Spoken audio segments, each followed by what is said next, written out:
Hi guys, and welcome back to another video. This one is on the world's best gardens, and we're going to have a look at this one here called Hidcote.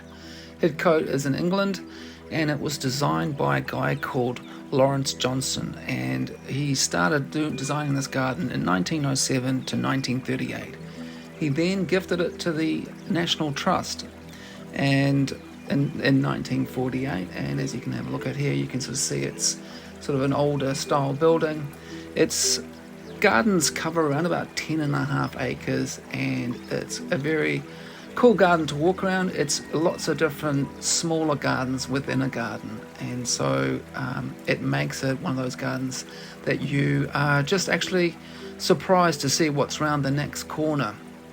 So we're starting off in the main courtyard, and this is just a big sort of gathering area, and it's got some amazing plants, mostly cottage plants, but this one is a wisteria. So there's lots of wisterias and hydrangeas throughout the garden, along with fuchsias.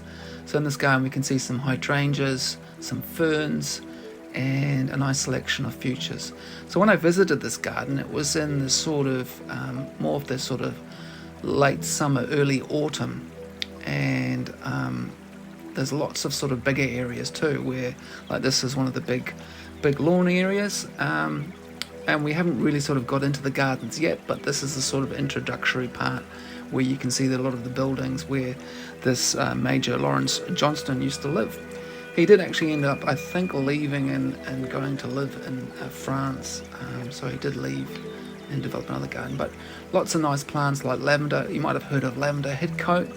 This is the sort of more of the sort of famous plant that has come from these different cultivars have come from these gardens. So lavender, irises, lots of cottagey perennials, things like roses, and lots of bird life and butterflies that are attracted to this garden.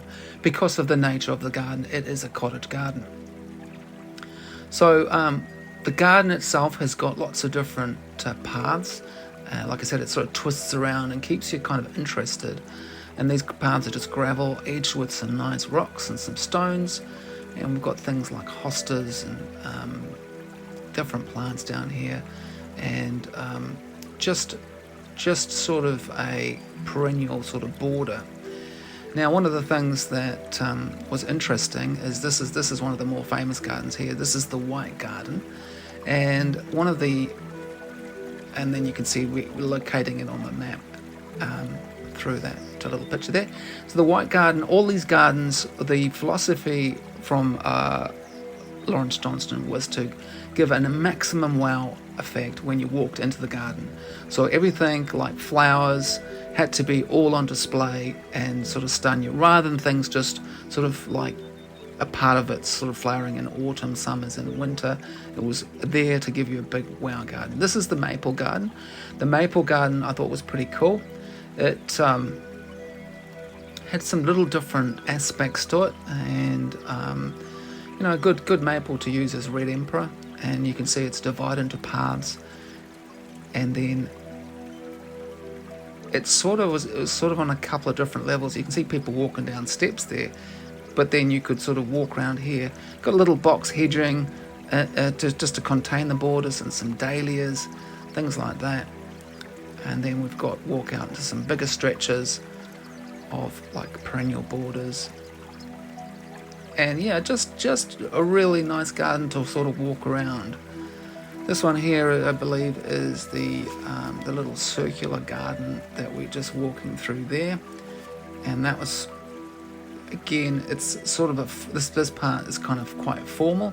So it's a bit of a mix of formal, very symmetrical gardens, as you can see on this one, where you've got sort of this little sort of two circular sort of bricked sort of gardens on either side. And as we walk through here, we're kind of walking down onto another level. So as we're walking down this brick path, and then the planting's kept pretty simple, a lot of repetition walking down the steps, and then we've got this big pond water feature. Now, I'm guessing at some point this water feature should have had a fountain in it. It's huge. It was around about maybe 50, 60 centimeters deep, and you can see it's gone a little bit green, but that's because it's exposed into the full sunlight. So when you haven't got things like water lilies in a ponds and water, it tends to promote the algae and things. So again, we've gone back from formal. Now it's sort of very informal as we sort of twist through this little sort of stone path that's curving around. So there's a real mix of borders and surprise here. So it's kind of interesting as you're twisting through. Beautiful little bridge that goes across a little stream that sort of runs through the property. And you've got things like cannas and different things like hostas repeated throughout the garden. Little things like geraniums and fuchsias are quite predominant. And this one here is probably the most predominant hedge that I saw at the gardens, which is a hornbeam hedge. It's a Caprinus bitulus, and used quite extensively. The edging was great. This was a little sort of steel edging, and then if they weren't using that sort of as a clean straight edge, they were using these sort of either stones or bricks as an edging. This garden we're coming to now is called the stilt garden.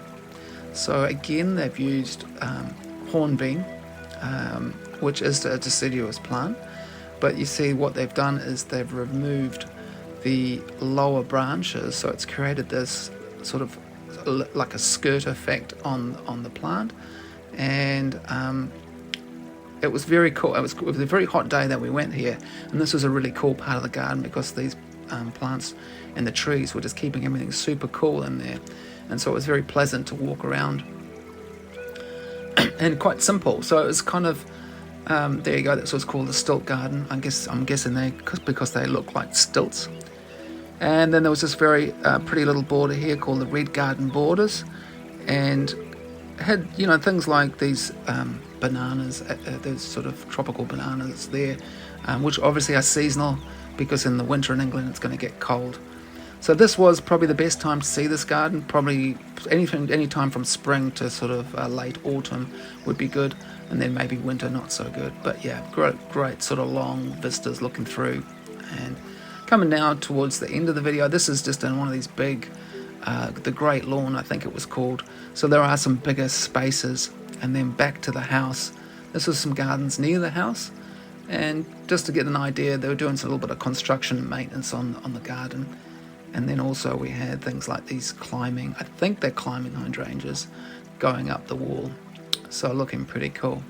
Okay guys, that pretty much wraps this video for this garden.